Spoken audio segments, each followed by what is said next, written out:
Oke, masih bersama gue Vijay Adev dalam Soundcore Podcast. Itu masih bersama Mr. Jarwo. Kita akan ngobrol-ngobrol lagi mengenai Mr. Jarwo. Mas Jarwo, kalau ditanya untuk label musik atau sekarang lebih ke arah independen? Kalau sebenarnya dari dulu kalau masih sama grup juga udah independen sih. Oh, udah independen ya? Paling kalau dulu tuh kerja sama kayak apa? Titip edar atau apa? Pembanyakan tuh apa? Kopi-kopi apa sih? Ya pokoknya itulah produksi, istilahnya produksi sama promosi, kerja bareng gitu. Barang label. Tapi kalau sekarang ya kayaknya sekarang zamannya kalau musisi pada independen semua deh, karena bikin musik sendiri bisa di rumah gitu, misalnya nggak usah harus ke studio nyewa studio rekaman yang benar. Itu kayaknya nggak perlu sampai ke sana udah bisa bikin karya yang bagus gitu. Jadi ya, dan kebetulan karena Mr. Jarwo ini solo itu kan sendiri ya, jadi semuanya kerja sendiri aja sekalian. Berdikari banget Yes. ya, Mr. Jarwo. Kalau ditanya nih untuk sekarang kan udah bikin semua sendiri. Inspirasi dalam ngebikin lagu datang dari mana aja tuh, Mas? Wah, inspirasi banyak sih sebenarnya sih. Apa dari cerita teman bisa, dari pengalaman sendiri bisa, dari ini terakhir nih gue lagi sering nonton kartun film kungfu. Kartun kungfu. Apa ya namanya, Donghua apa gitu. Pokoknya kartun Cina lah, kungfu. Di situ banyak juga kasih inspirasi. Kayak apa? Kayak yang dari sama Cing Abdel itu kan ada yang lirik pendukungmu 1000 tapi aku 1001. Itu kalau nggak salah gue pernah denger di film itu ada Begitu. Ada pokoknya ada penjumlahan, dia 1000 tapi gue 1001 ya, kira-kira gitulah. Itu tuh jadi masukan gitu, terus dikembangin jadi lagu. Kebetulan waktu itu kan Cing Abdel lagi tanding pingpong tuh, Cing Abdel lawan Desta kalau nggak salah. Terus dia punya slogan itu, sebelum aku lelah kau sudah kalah kan. Nah, akhirnya gue masukin aja tuh kata-kata itu yang wah ini cocok nih buat pertandingan nih, pendukung lu 1000 tapi gue 1001 gitu kan. Akhirnya ya udah bikin lagu itu. Jadi Lagu Sebelum Kau Lelah judulnya, sama Cing Abdel. Kalau pengalaman pribadi apa di lagu di album ini? Kalau pengalaman pribadi, kalau yang di album apa sih judulnya? Lupa. Nurani Akhlak Ilmu Filosofi. Nurani Akhlak.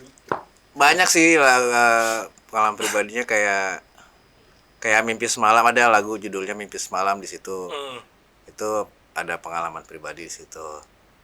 Terus ada lagu Tutup Pintu, itu cerita dari temen, macam-macam lah. Macam-macam pokoknya semua jadi karya.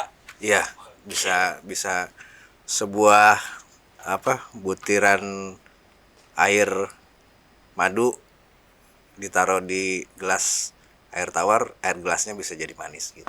Apa sih maksudnya? Pokoknya sangat filosofis. Gak perlu diperenungin dulu kata-katanya itu. Oke. Itu selama jadi solois gimana tuh tantangan terbesar, terus pernah manggung, udah manggung di mana aja nih kalau misalkan sendiri? Nah ini kalau waktu di band dulu kan, kalau gue kan jadi orang yang santai-santai aja gitu ya, di belakang, yang nggak usah banyak ngomong, yang penting gayanya kayak gaya keren-keren aja gitu. Nah kalau di sini akhirnya mindsetnya harus dirubah, karena yang tadinya cuma santai-santai aja harus menggebrak nih. Akhirnya gue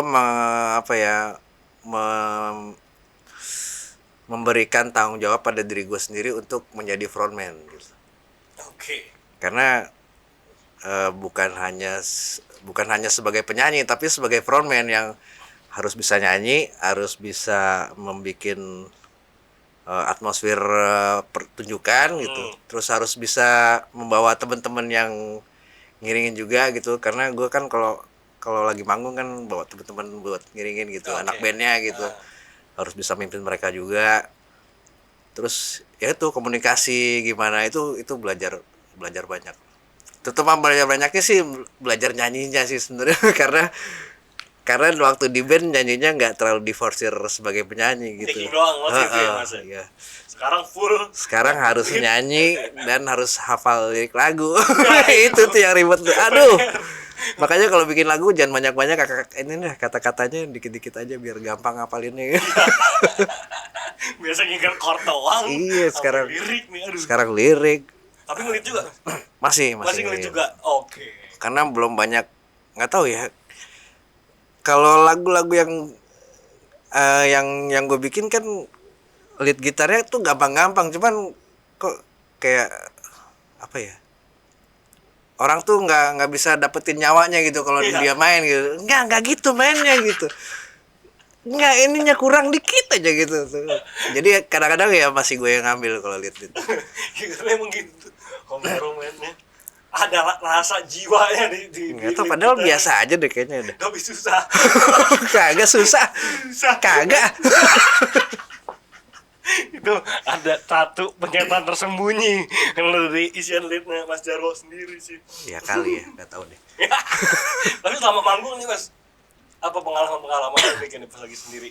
Beberapa kali gue manggung awal sih, akhirnya gue menyadari bahwa kalau lagi manggung tuh ternyata gue cerewet juga ya gitu.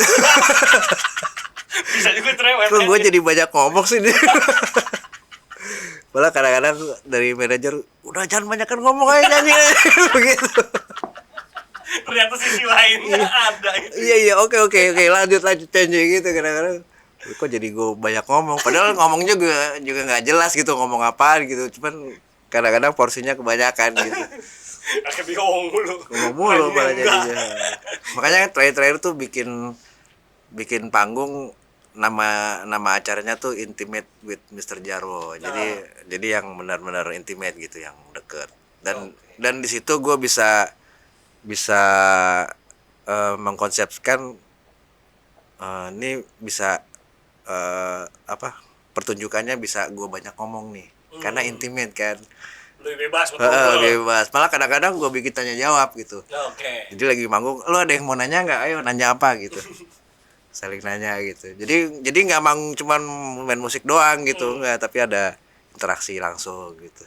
Oke. Ya dan banyak sekali yang ternyata. Tuh kan gini aja kebanyakan ngomong kan. udah lewat ya durasi ya. Masih aman Mas Jarwo. Nah gitu karena pengen tahu lebih dalam lagi nih dari Mas Jarwo ketika menjadi solois, apa kira-kira yang paling menarik lagi. Tentunya kita akan ngebahas lebih dalam lagi di Soundcore Podcast, dan ini berikut adalah video klip dari Mas Jarwo yakni Tutup Pintu. Selamat menyaksikan.